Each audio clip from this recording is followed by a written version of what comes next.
Hello बच्चों, welcome to Cross Educare. बच्चों, पीछे वाले लेक्चर में हमने लॉ ऑफ ट्रायड्स देखा, जिसको डोबे रिनर नाम के साइंटिस्ट ने दिया था, जो कि जर्मन के थे, है ना।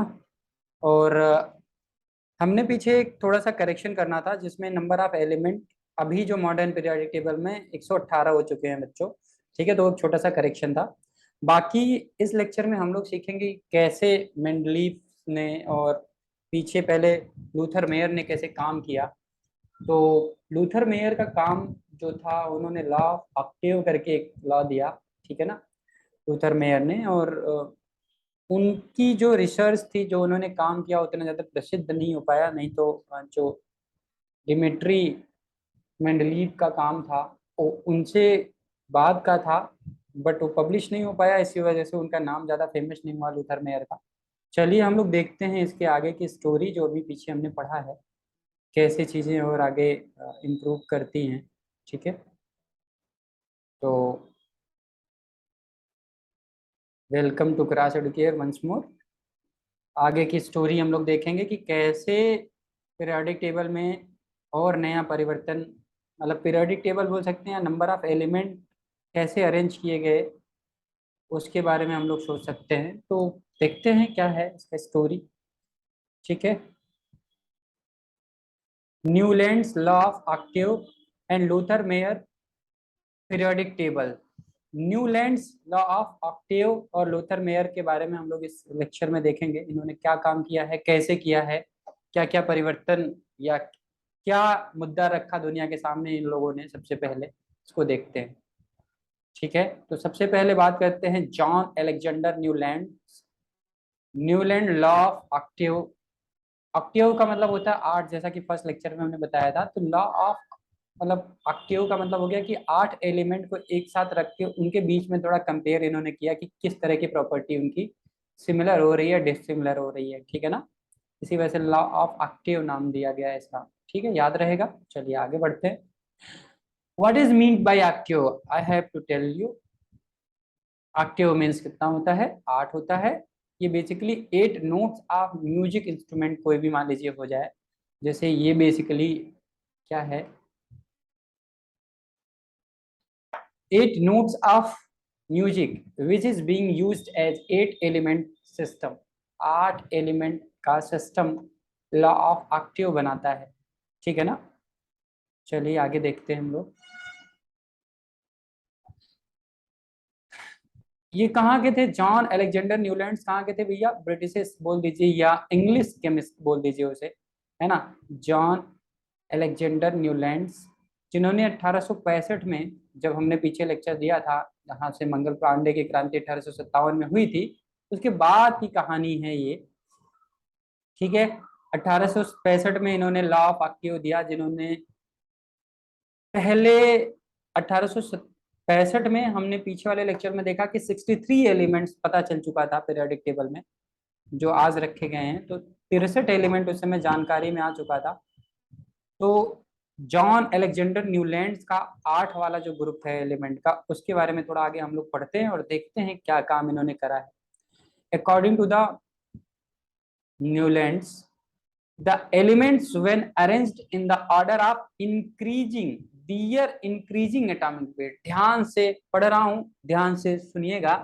दियर इंक्रीजिंग एटॉमिक वेट, इन्होंने बोला कि भैया इंक्रीजिंग एटॉमिक वेट करना है। क्या करना है? दियर इंक्रीजिंग एटॉमिक वेट के हिसाब से आपने क्या करा? एटम को या एलिमेंट को अरेंज कर दिया। ठीक है ना। तो every eighth element had the property similar to that of the first element. जो आठवां एलिमेंट होगा और जो पहला एलिमेंट होगा, इन दोनों की प्रॉपर्टीज क्या होंगी? सिमिलर होंगी। ये कौन बताया सबसे पहले दुनिया को? किसने? जॉन अलेक्जेंडर न्यूलैंड्स ने बताया। बात समझ में आया? चलिए इसके हिसाब से देखते हैं। It is like it note of the musical scale. जैसे सा रे गा मा पा धा नी सा।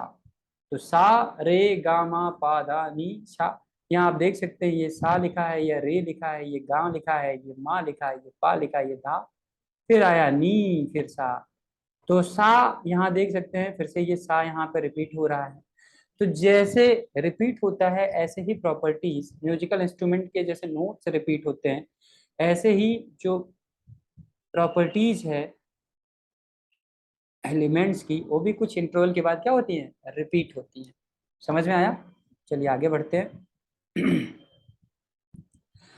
एलिमेंट एटॉमिक वेट के हिसाब से देखिए इन्होंने इंक्रीजिंग एटॉमिक वेट यहाँ पे रखा है 7, 9, 11, 12, 14, 16, 19। Lithium, beryllium, boron, carbon, nitrogen, oxygen, fluorine, फिर आ गया सोडियम। सोडियम का atomic weight 23, magnesium 24, aluminium 27, silicon 29, phosphate है फास्फोरस फास्फोरस 31, सल्फर 32, क्लोरीन 35.5। आगे एलिमेंट का नाम है पोटेशियम,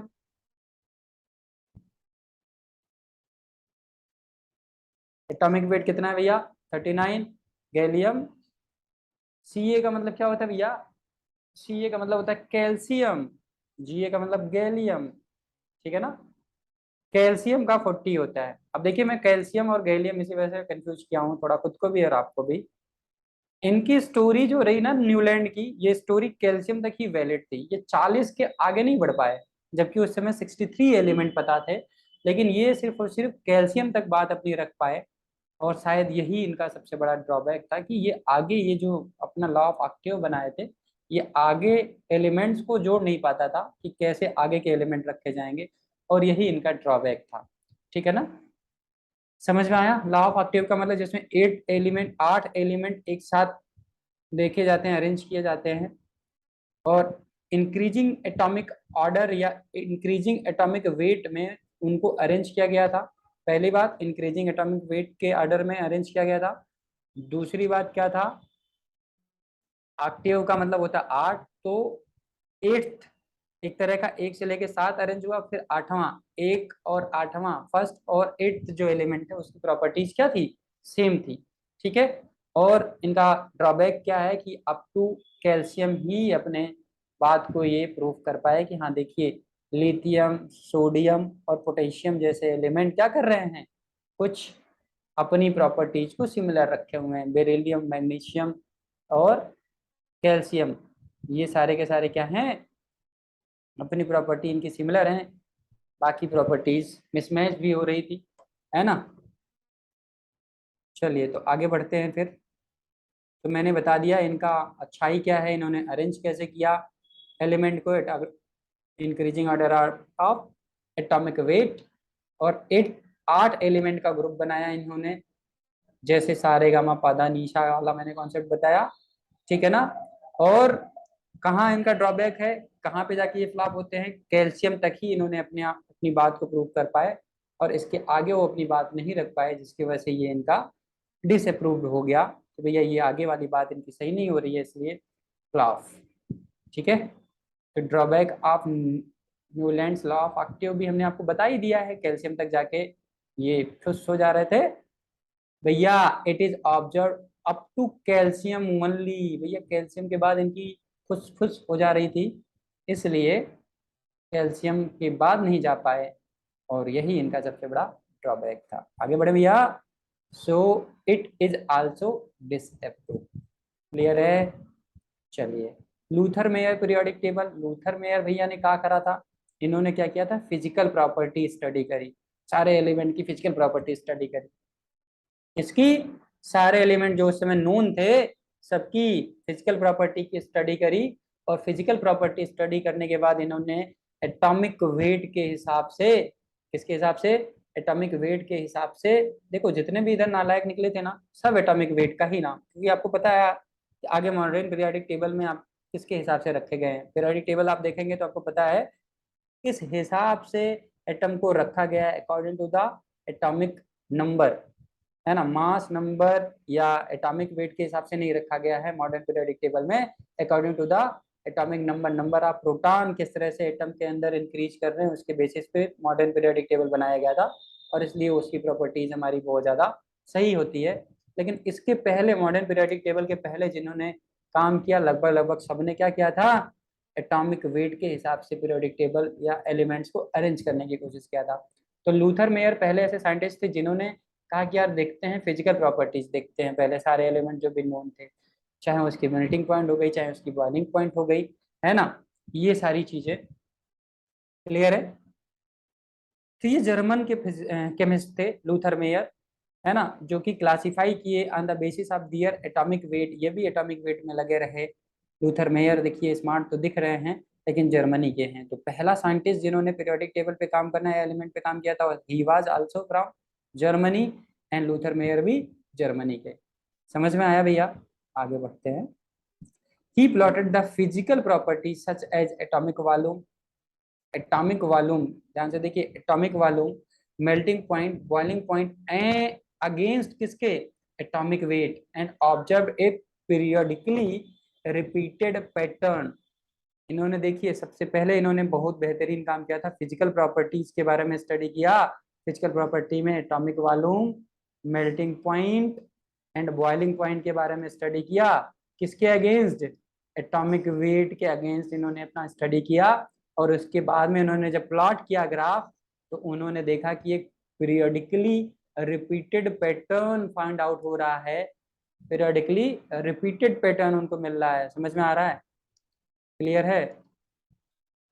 तो काम तो इन्होंने बहुत बढ़िया किया और नाम भी बहुत बढ़िया कमाए, लेकिन उसका एडवांटेज इनको ज्यादा नहीं मिल पाया बिकॉज ऑफ ये पब्लिश नहीं हो पाया इनका काम। But it was not publish before the work of Dmitri Mendeleev's periodic table. इसके बीच में जब ये रिसर्च अपना कर रहे थे, इसके बीच में ही मेंडलीव पीरियोडिक टेबल उन्होंने क्या किया, लॉन्च कर दिया।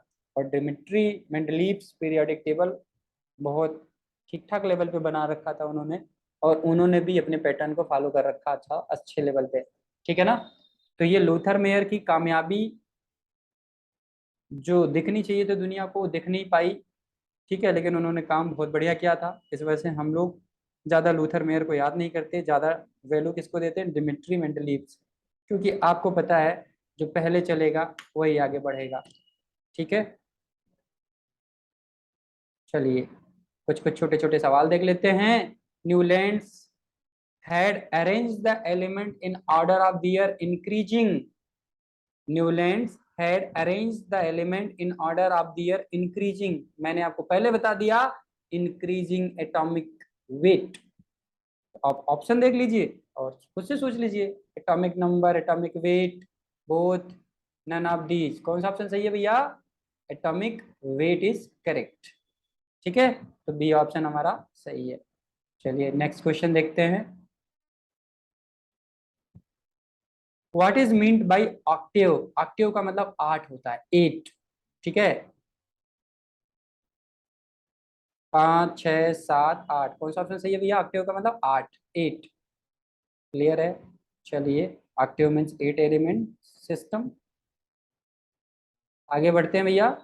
Newlands law of octave is observe up to, कहाँ तक देखा गया था भैया? 40। किसका एटॉमिक वेट इन्होंने लिखा है? कैल्शियम का। तो ये इनका जो ऑब्जर्वेशन था सिर्फ कैल्शियम तक था, वही इनका ड्रॉबैक था। सोडियम, पोटेशियम, कैल्शियम, क्लोरीन, कहाँ तक था भैया? क्लोरीन या कैल्शियम? कैल्शियम तक था। ठीक है ना? Okay, thank you for watching this, है ना। आपको आगे हम लोग क्या सिखाएंगे आपको पता होना चाहिए। आगे हम आपको बताएंगे मेंडलीव, क्या बताएंगे भैया? मेंडलीव पीरियोडिक टेबल, कि मेंडलीव ने पीरियोडिक टेबल कैसे बनाया, किस बेसिस पे बनाया, इसके बारे में हम लोग स्टडी करेंगे। ठीक है, उसके बाद हमारा आएगा कौन? Modern periodic table. तो इस लेक्चर को हम यहीं खत्म करते हैं।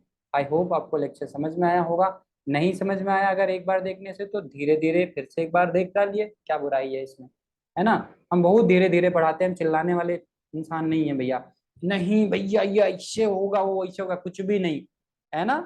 शांति से जो बात समझ में आती है वो ज्यादा अच्छी होती है, चिल्ला चिल्ला के ज्यादा काम हो नहीं पाता।